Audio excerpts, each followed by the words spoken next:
Hello students, मैं रवि रंजन आप लोग का स्वागत करता हूं मैग्नेट ब्रेन्स हिंदी में, जो आपको प्रोवाइड करता है 6ठी से 12वीं कक्षा के सभी विषयों के कंप्लीट वीडियो कोर्स, वो भी फ्री ऑफ कॉस्ट। और ऐसा नहीं कि भाई एक चैप्टर या 2 चैप्टर के बाद आपसे कहा जाए इसका सब्सक्रिप्शन लो, कोई सा चार्ज पे करो, ऐसा कुछ भी नहीं है। आपको मिलने वाला है कंप्लीट वीडियो कोर्स, वो भी फ्री ऑफ कॉस्ट। ठीक है, चलो भाई इसी बात के साथ हम करते हैं आज के सेशन को स्टार्ट। तो आज हम लेके आए एक न्यू चैप्टर आपके लिए, जो कि है त्रिभुज। ये त्रिभुज बहुत ही इंपॉर्टेंट चैप्टर है आपके एग्जाम के लिए, तो बहुत ही ज़्यादा इंपॉर्टेंट है क्योंकि इसका वेटेज बहुत ज़्यादा है।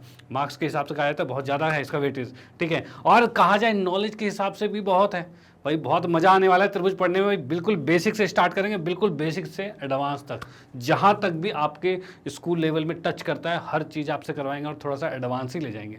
ठीक है, फिलहाल हम करने वाले हैं एनसीईआरटी को पूरा कंप्लीट। एनसीईआरटी में हम आज करेंगे भाई, पहले तो सबसे पहले देखेंगे इसका परिचय, भाई त्रिभुज है क्या, त्रिभुज में हमें क्या क्या पढ़ना है, पहले उन चीज़ों को देखेंगे और फिर उसकी अवधारणाएं जो है, उसके कंसेप्ट है, उसकी पूरे कंसेप्ट को क्लियर करेंगे। ठीक है, कि भाई उसका मतलब क्या है। उसके बाद साथ में प्रश्नावली 6.1 ये होने वाला है इस वीडियो में आज। ठीक है, चलो भाई इसको हम स्टार्ट करते हैं और देखते हैं भाई क्या क्या चीज़ें हैं हमारे पास। और वीडियो स्टार्ट हो चुकी है तो इसको लाइक जरूर कर देना और शेयर कर देना अपने दोस्तों में, कि भाई उनको भी इसका फायदा मिल जाए। ओके, चलो भाई करते हैं इसको स्टार्ट। तो यहाँ पर देखो परिचय, सबसे पहले हम देखेंगे कि हमें क्या क्या पढ़ना है इसमें। फर्स्ट ऑफ ऑल क्या क्या पढ़ना है, तो पढ़ना क्या क्या है, तो सबसे पहले हम देखेंगे भाई त्रिभुज की भूमिका।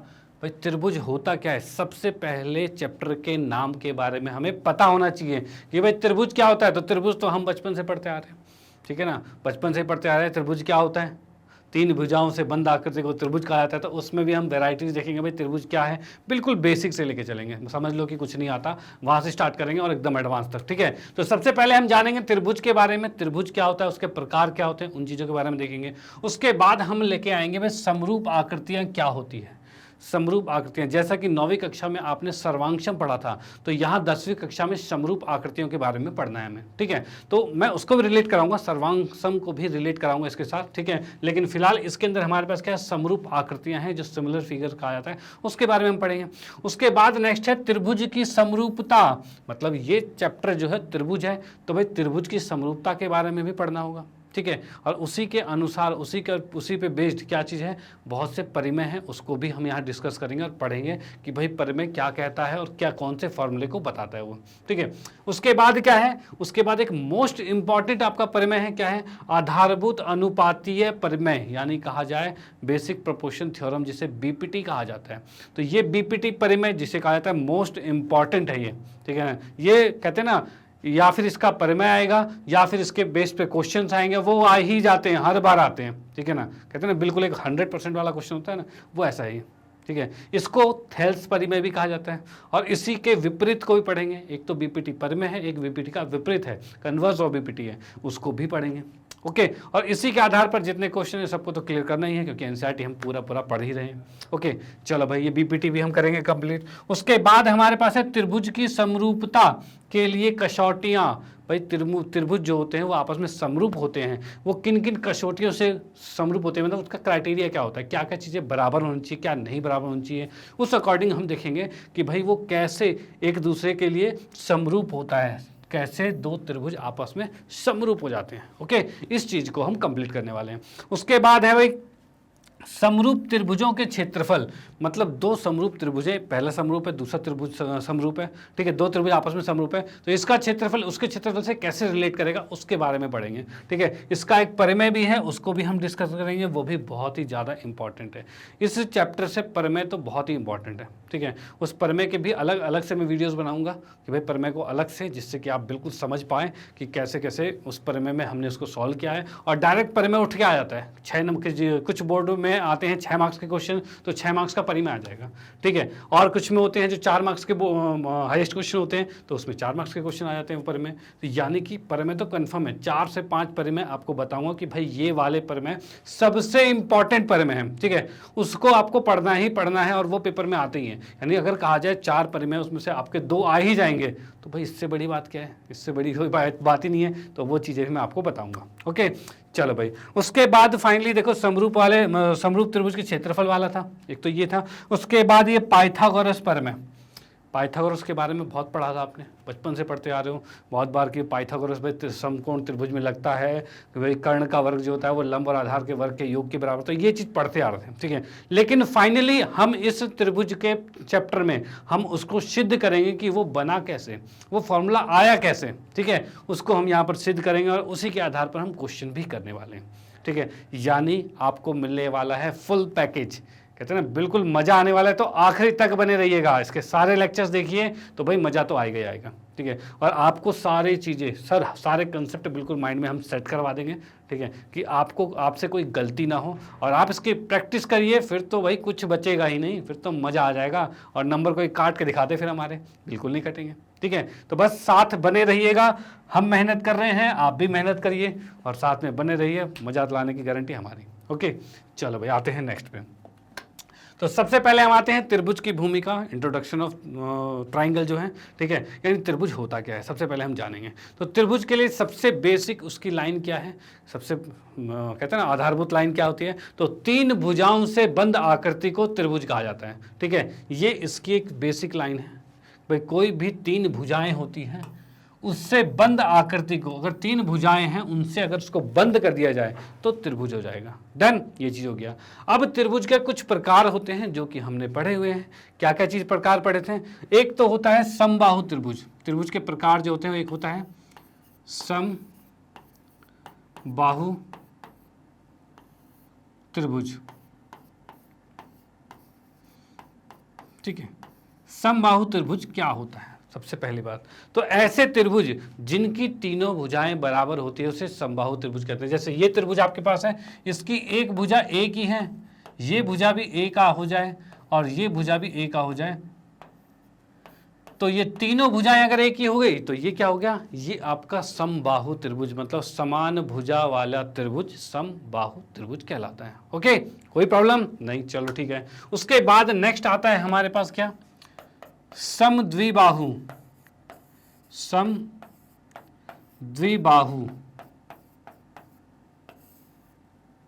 त्रिभुज,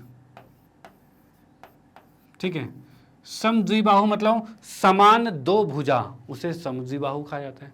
यानी ऐसा त्रिभुज जिसकी 2 भुजाएं हम समान कर दें, ये भी ए है, ये भी ए है और ये बी हो गया, ठीक है। 2 भुजाएं समान है, या फिर ये 2 बराबर होंगे, या ये 2 बराबर होंगे, या फिर ये 2 बराबर होंगे। कोई सी 2 भुजाएं अगर बराबर हो जाती है तो उसे हम कहते हैं क्या? समद्विबाहु त्रिभुज। ओके, सब कुछ ठीक है, चलो भाई। अब उसके बाद आता है विषमबाहु त्रिभुज।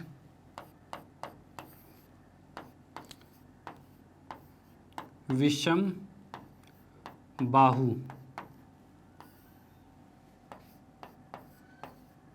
त्रिभुज, ठीक है। विषमबाहु त्रिभुज में क्या होगा? तो ऐसे त्रिभुज जिसकी तीनों भुजाएं अलग अलग हो, ठीक है। जिसकी तीनों भुजाएं अगर अलग अलग हो जाए, यानी कि हम कहें ये ए है, ये बी है, ये सी है, तीनों भुजाएं अलग हो गई, यानी नॉर्मली कहा जाए ये 5 का है, ये 4 का है, ये 7 का है, ठीक है। इस तरीके से हो गया। तो इस त्रिभुज को क्या कहा जाता है? तो इस त्रिभुज को कहा जाता है विषमबाहु, मतलब जिसकी भुजाएं, बाहु मतलब भुजाएं समान नहीं होती, से विषम मतलब समान नहीं होती, उसे विषमबाहु त्रिभुज कहा जाता है। डन, चलो भाई ठीक है। आप बोलोगे सर ये तो बच्चों वाली चीज़ें बता रहे हो, कोई नहीं बेटा, बच्चों से स्टार्ट करेंगे और बिल्कुल हाई लेवल तक जाएंगे, ठीक है। चलो अब इसके बाद चौथे टाइप की बात करते हैं। चौथा कौन सा त्रिभुज था हमारे पास? बोलोगे सर चौथा कहाँ से आ गया? तो ये हमारे पास है समकोण त्रिभुज।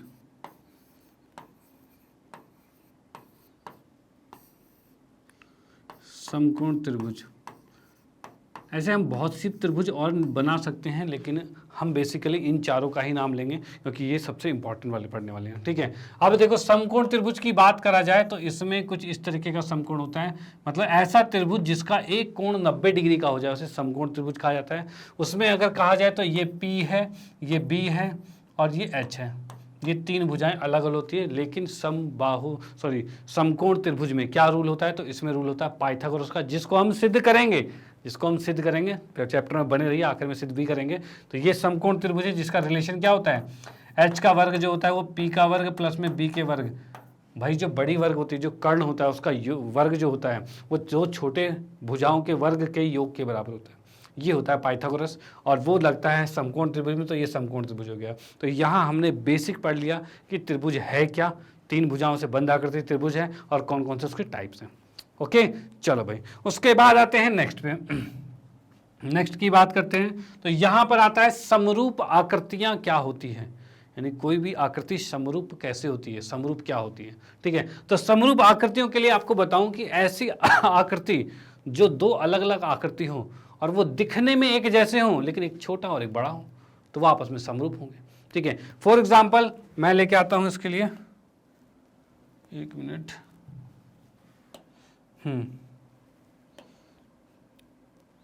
जैसे कि हमने ये सर्कल लिया, गोल ले लिया, वृत्त हमारे पास एक ये गोला है, एक ये गोला है।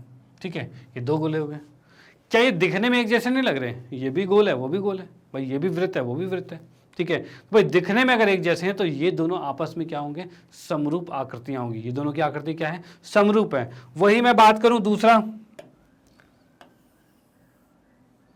ये आ गया वर्ग, ये आ गया वर्ग। ठीक है, ये 2 वर्ग आ गया आपके पास। अब इसमें मैं इसकी भुजाएं लिख देता हूं। भुजाएं क्या लिखेंगे हम इसमें? जैसे कि मैंने इसको लिख दिया 2 और इसको लिख दिया 4। ठीक है, इसकी भुजाएं 2 है, इसकी भुजाएं 4 है। ठीक है, यानी ये 2-2 चल रहा था, ये 4-4 चल रहा है सारी भुजाएं, तो ये क्या है? आपस में क्या है? समरूप हैं। क्यों?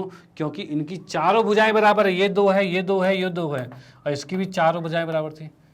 ठीक है, यानी बस एक चीज याद रखना, दिखने में एक जैसा हो, दिखने में एक जैसे हैं, ठीक है, लेकिन एक छोटा एक बड़ा है, उसे कहा जाता है समरूप। अब क्वेश्चन ये बनता है, अगर ये दिखने में एक जैसा है और बराबर भी हो जाए तब क्या होगा? अगर मैं कहूं, एक और मैंने बना दिया यहीं पे, ठीक है, और इसको भी लिख दिया, ये भी 2-2 है, क्या ये दोनों समरूप होंगे? क्या ये दोनों समरूप होंगे? अगर एग्जैक्ट बराबर हो जाए तो क्या समरूप होगा? तो बोलेंगे सर ये तो समरूप नहीं होगा, ये सर्वांशम हो सकता है। ठीक है, जो 9वीं कक्षा में थोड़ा पढ़े लिखे थे उन्होंने बोल दिया सर्वांशम हो सकता है। तो देखो एक चीज़ मैं बता दूं, अभी हम पढ़ रहे हैं समरूप। समरूप का मतलब क्या होता है? जो एक जैसे दिखते हैं, ठीक है, जिसका समान रूप होता है उसे समरूप कहा जाता है। ठीक है, अगर वो बराबर भी हो जाए, सेम एग्जैक्ट सेम भी हो जाए, तब भी वो समरूप रहेगा। ठीक है, तब भी वो समरूप रहेगा। अगर वो एग्जैक्ट बराबर है तब भी समरूप है, और अगर छोटा बड़ा है, ठीक है, लेकिन दिखने में एक जैसा है, ठीक है, उनकी भुजाएं एक ही अनुपात में हैं, एक ही अनुपात में अगर उसकी भुजाएं हैं, तो इस कारण से क्या होगा? दोनों चीज़ें समरूप होगी। यानी समरूप के लिए क्या क्या चीज़ें हमें देखनी पड़ती है? अगर ऐसी कुछ आकृति, तो सारे कोण बराबर होने चाहिए, सारे कोण बराबर होने चाहिए, और भुजाएं जो सारी होती है वो एक ही अनुपात में होनी चाहिए, तब जाके वो समरूप होता है। और सर्वांशम की कंडीशन क्या होती है? तो सर्वांशम जो हमने पढ़ा है 9वीं कक्षा में भी पढ़ा था, उसमें ये चीज़ थी कि 2 चीज़ें जब एग्जैक्ट सेम हो जाती है, जैसे मेरा एक हाथ है, दूसरा हाथ है, दोनों हाथ बिल्कुल सेम है, बिल्कुल बराबर है। ठीक है, अब बिल्कुल बराबर है मतलब ये हाथ और ये हाथ, ये दोनों क्या है? आपस में सर्वांशम है। ठीक है, तो ये सर्वांशम हो जाएगा। तो इस चीज़ में सर्वांशम का मतलब क्या होता है? जो एग्जैक्ट सेम होता है। लेकिन हमें पढ़ना क्या है? हम पढ़ रहे हैं फिलहाल समरूप। समरूप मतलब समान रूप, यानी छोटा और बड़ा भी हो लेकिन दिखने में एक जैसा हो, तो वो समरूप कहलाएगा। ओके, चलो भाई ठीक है, ये चीज़ हमने समझ ली भाई समरूप क्या होता है। उसके बाद आते हैं नेक्स्ट पे। हाँ भाई, तो कुछ क्वेश्चंस हैं यहाँ पे जो प्रश्नावली 6.1 में है, इसके कुछ क्वेश्चंस हैं, उसको हम देख लेते हैं भाई क्या क्या चीज़ें हैं इसमें। तो यहाँ पर लिखा है भाई सभी वृत्त जो होते हैं वो क्या होते हैं? भाई छोटा वृत्त, बड़ा वृत्त, उससे बड़ा वृत्त, उससे बड़ा वृत्त, वृत्त क्या होता है? ठीक है, तो वृत्त की बात करें तो वृत्त क्या होता है हमारे पास? 1 मिनट, हमने यहाँ बनाया था वृत्त, एक वृत्त छोटा था, एक वृत्त बड़ा था। ये वृत्त क्या है? इसके अंदर मैं एक और वृत्त बना देता हूँ, इसके अंदर एक और वृत्त बना देता हूँ। क्या ये सारे वृत्त समरूप हैं? तो हाँ, वृत्त तो सारे समरूप होते हैं, एक जैसे ही होते हैं वृत्त, बस छोटे बड़े हो सकते हैं, लेकिन वृत्त एक जैसे होते हैं, मतलब सारे गोल ही होते हैं। तो यहाँ पर क्या होंगे? तो ये क्या सर्वांशम होगा कि समरूप होगा? ठीक है, तो क्या होगा ये? तो भाई समरूप होगा। सर्वांशम के लिए तो भाई एग्जैक्ट बराबर होना चाहिए, और इसने क्या था? सभी वृत्त कहे हैं। सभी वृत्त मतलब छोटे भी हो सकते हैं, बड़े भी हो सकते हैं। ठीक है, तो ये सर्वांशम नहीं होगा, समरूप होगा, ये चीज होगा आपका। यानी हम कह सकते हैं ये आ जाएगा समरूप। ठीक है भाई, समरूप आ गया, डन। उसके बाद है सभी वर्ग जो होते हैं वो क्या होते हैं, सभी वर्ग। तो वर्ग भी क्या है, एक छोटा वर्ग होगा, एक बड़ा वर्ग होगा, जैसे कि अभी हमने बना के दिखाया था, एक 2-2 भुजा का था, एक 4 भुजा का था, ठीक है। तो एक छोटा एक बड़ा है, तो वो अगर एग्जैक्ट सेम होगा तब सर्वांग सम होगा, लेकिन अगर बड़ा छोटा होता है चाहे बराबर भी होता है तो उसको हम समरूप भी कह सकते हैं, ठीक है। तो यहाँ पर ये समरूप ही आएगा भाई, सभी वर्ग क्या होते हैं, समरूप होते हैं, ठीक है भाई, डन। उसके बाद नेक्स्ट है सभी डैश त्रिभुज समरूप होते हैं। कौन से त्रिभुज समरूप होते हैं भाई, कभी सभी कौन से वाले त्रिभुज समरूप होते हैं, तो मैं बताऊं, मैंने अभी बताया था आपसे कि सारे कोण बराबर होने चाहिए, ठीक है। अगर आपने देखो इसमें ऑप्शन क्या है, समद्विबाहु है, समबाहु है, मतलब एक तुमने ये बनाया, ठीक है, और इसमें लिख दिया भाई ये 30 का है, ये 30 का है, और ये हो गया 120 का, और दूसरा त्रिभुज हमने बना दिया, ये 60 का है,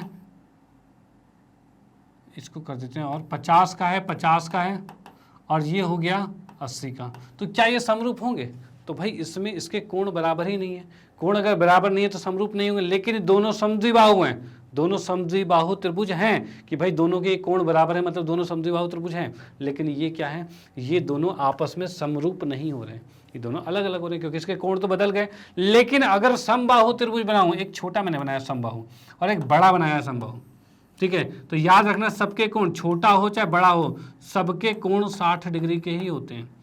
समबाहु त्रिभुज में सारे कोण 60 के ही होते हैं, चाहे छोटा बनाओ चाहे बड़ा बनाओ, ठीक है। तो इस कंडीशन से क्या होगा, कोण सारे बराबर हो गए, और कोण सारे बराबर हो गए तो इसका ऑप्शन कौन सा सही हो गया, तो भाई इसका ऑप्शन सही हो गया तुम्हारा समबाहु, समबाहु सही हो गया, ठीक है। तो हम लिख सकते हैं भाई सभी समबाहु त्रिभुज जो होते हैं वो समरूप होते हैं, ओके। चलो भाई ठीक है। उसके बाद नेक्स्ट है भाई, भुजाओं की समान संख्या वाले दो बहुभुज समरूप होते हैं, मतलब बहुभुज है, बहुत सारी भुजाएं हैं, वो आपस में समरूप किस कंडीशन पे होते हैं, तो यहाँ पर क्या है, उसके संगत कोण होते हैं, क्या संगत कोण बराबर होने चाहिए, इसके बराबर नहीं थे ये समरूप नहीं था, इसके बराबर थे तो ये समरूप था, तो संगत कोण क्या होने चाहिए, बराबर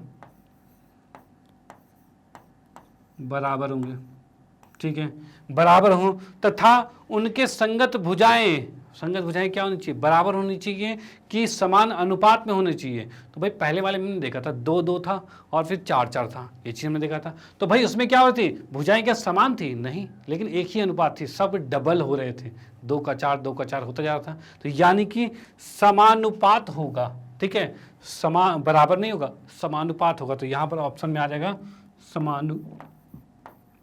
समानुपात, ठीक है, समानुपाती हो गया, ये हो गया। तो यहाँ पर हमने इस चीज़ को पूरे को कंप्लीट कर लिया और समझ लिया कि भाई कोई चीज़ समानुपाती होती है और बराबर होती है, तब जाकर दो फिगर आपस में समरूप कहलाते हैं, ओके। चलो भाई, और बाकी पूरी डिटेल हमने यहाँ पे कंप्लीट कर लिया। फिर आते हैं नेक्स्ट क्वेश्चन पे, देखते हैं भाई क्या क्या चीज़ इसमें। हाँ जी, तो नेक्स्ट क्वेश्चन की बात करते हैं, इसमें लिखा निम्नलिखित युग्मों के दो भिन्न भिन्न उदाहरण दीजिए। भाई इनके दो उदाहरण देने, तो कहा है समरूप आकृतियों के उदाहरण। तो भाई पहले वाले की बात करें समरूप आकृति, तो समरूप आकृति क्या होगा, तो हम इधर बना देते हैं, तो ये समरूप आकृति के उदाहरण है। मतलब हमने क्या किया, दो वृत्त बना दिए हैं, एक वृत्त ये एक वृत्त ये, और ये पहले वाले का आंसर हो गया, ये पहले वाले का आंसर हो गया भाई, दो समरूप आकृतियां बना दी है, यही आंसर है उसका, ठीक है। जैसे कि लिखा हुआ है समरूप आकृतियां बनानी है, वो हमने दो बना दी है, ठीक है। ऐसी आकृतियां जो समरूप नहीं हैं वो बनानी है, तो उसके लिए क्या होगा, तो इसको यहीं बना देते हैं भाई, दूसरे वाले को यहीं बना देते हैं। एक मैंने त्रिभुज यहाँ बनाया जो कि है 4 का 5 का और 7 का, और एक और त्रिभुज बनाया, यह है 2 का 3 का और 6 का, 6 का नहीं 4 का, ठीक है, ये बना दिया हमने, 2 का 3 का और 4 का बना दिया, ये बना दिया।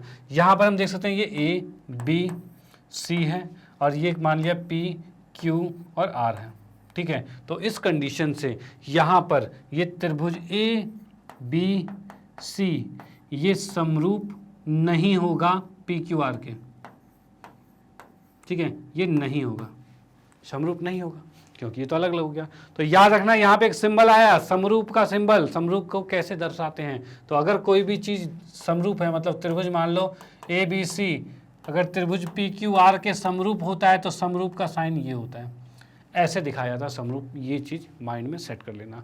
चाहे वो त्रिभुज हो चाहे वो वृत्त हो, चाहे वो वर्ग हो, चाहे वो आयत हो, चाहे कुछ भी हो, कोई भी फिगर हो, समरूप ऐसे ही दिखाया जाता है। आपका समरूप का सिंबल है। और हमने जो 9th क्लास में पढ़ा था सर्वांगसम, उसका सिंबल क्या था, उसको कैसे दिखाते थे, तो बराबर डाल के हम और ऊपर से ऐसे डालते थे, ये होता था। इसमें बराबर हट जाता है, बस ऊपर रह जाता है। ओके, चलो भाई ठीक है। तो ये सर्वांगसम था और ये समरूप है। समरूप का साइन अब आपके समझ में आ गया होगा। और इसके भी दोनों हमने कर लिए। दूसरे वाले का आंसर ये हो गया और पहले वाले का आंसर ये हो गया। ठीक है, फिर हम आते हैं नेक्स्ट क्वेश्चन पे। इसको इरेज करते हैं। हाँ भाई, तो अगला क्वेश्चन है कि बताइए कि निम्नलिखित चतुर्भुज समरूप हैं या नहीं है। अब ये दो चतुर्भुज वो समरूप हैं कि नहीं है वो चेक करना है। तो हम इसमें आते हैं भाई हल में। तो भाई समरूप की कैटेगरी क्या थी, उसके सारे भुजाएं समान अनुपात में होना चाहिए। यानी इसके अकॉर्डिंग कहा जाए तो PS बटे में AD बराबर होना चाहिए SR बटे में DC बराबर में होना चाहिए RQ बटे में CB और बराबर में होना चाहिए RQ कहाँ गया, ये रहा, PQ बटे में AB होना चाहिए। पर ये चीज़ें होनी चाहिए सबकी। अगर ऐसा है तो ये आपका पहली कंडीशन सेटिस्फाई कर जाएगा कि भाई इसकी भुजाएं अनुपात में है। ठीक है, दूसरी कंडीशन फिर कोण पे देखेंगे। तो पहले इसको देख लेते हैं। तो PS कितना है, तो हम देख पा रहे हैं इसकी सारी भुजाएं तो 1.5 की है, इसकी सारी भुजाएं 3-3 की है। तो यानी मैं लिख सकता हूँ ऊपर 1.5 बटे में 3, 1.5 बटे में 3 और 1.5 बटे में 3 और 1.5 बटे में 3। ये चीज़ हो गई। ठीक है, अब ये कट रहा है तो भाई कट रहा है भाई, 1.5 दूनी 3, ये कट गया। यानी कि हम कह सकते हैं ये भाई समान अनुपात में है। तो हम यहाँ कहेंगे हाँ PQRS के सभी भुजा समान अनुपात में है। AD क्या लिखा है, PQRS लिखा है ना, तो ये हो जाएगा कितना ABCD भाई, ये चीज़ हो गया। ठीक है, हमने PQRS लिखा, PQRS जो है वो उसकी सारी भुजाएं इसके अनुपात में आ रही है। पहली कंडीशन सेटिस्फाई होगी। लेकिन क्या इसके कोण बराबर हैं, तो हम यहाँ कहेंगे और कोण C जो है वो 90 डिग्री है और कोण R जो है वो नहीं है 90 डिग्री का। ठीक है, तो कोण बराबर नहीं है, कोण बराबर नहीं हो रहे। तो यहाँ हम देख पा रहे हैं भाई कोण C नहीं है बराबर कोण R के। तब हम लिख सकते हैं चतुर्भुज जो PQRS था वो सिमिलर नहीं होगा किसके, चतुर्भुज ABCD के। यानी हमने यहाँ से पूरा निकाल दिया कि भाई ये बराबर नहीं होगा। वैसे ही MCQ के क्वेश्चन आ जाएंगे तो आप तो देख के बता दो भाई टेढ़ा है वो तो टेढ़ा नहीं है भाई, दिख ही नहीं रहा है जैसा, कहाँ से समरूप होगा, तो हमने लिख दिया भाई। ठीक है, लेकिन जब सिद्ध करने का क्वेश्चन आएगा तो हमें इस तरह से दिखाना पड़ेगा उसे। ठीक है, मान लो 2 नंबर में क्वेश्चन आ गया या फिर 2 नंबर में क्वेश्चन आ गया और आपको कहे भाई सॉल्व करो, तो आप डायरेक्ट लिख दोगे भाई नहीं, तो 2 नंबर थोड़ी देंगे। उसके लिए आपको इस तरह से पूरा एक्सप्लेन करना पड़ेगा, इसलिए मैंने एक्सप्लेन करके दिखाया। अदरवाइज तो भाई देख के दिख रहा है वो टेढ़ा है वो नहीं है टेढ़ा। ठीक है, तो इसका मतलब ये समरूप नहीं है, समान रूप इसका दिख ही नहीं रहा, शकल मैच ही नहीं कर रही इसकी। ठीक है, तो बस बात खत्म कर देंगे वहीं पे। ओके, तो मेरा पूरा कराने का मोटिव यही था कि मार्क्स अगर ज़्यादा का आते हैं तो आपको ऐसे करना पड़ेगा। ओके, तो आते हैं इसके नेक्स्ट पे। तो यहाँ तो ये शायद प्रश्नावली खत्म हो गई है। हाँ, तो यहाँ पर हमने 6 जो प्रश्नावली 6.1 है इसको हमने समाप्त कर दिया है। और इसके अंदर हमने आज देखा कि भाई समरूप क्या होती है, समरूपता क्या होती है, उस पर हमने विचार किया, मतलब कि उस पर चर्चा की है कि समरूप क्या होता है। और उसके आधार पर कुछ क्वेश्चन देखे, कुछ एग्जाम्पल देखें। और बाकी इसके आगे की कहानी नेक्स्ट वीडियो में आएगी, जो हम 6.2 प्रश्नावली के उदाहरण और पहले तो परिमेय को कंप्लीट करेंगे।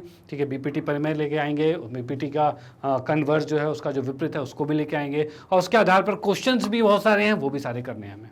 ओके, तो बस साथ में बने रहिएगा और वीडियो को कंटिन्यू देखते रहिएगा और लाइक करते रहिएगा। और कोई भी प्रॉब्लम होती है तो कमेंट जरूर करना, कमेंट करोगे तो हमें पता चलेगा कि भाई ये प्रॉब्लम आपके साथ फील हो रही है। और अगर ऐसा होता है भाई कोई चीज़ अगर आपको बहुत अच्छी लगी तो भी कमेंट कीजिएगा, इससे हम सबका हौसला बढ़ेगा और आपके लिए बहुत अच्छी वीडियोज़ हम लाते रहेंगे।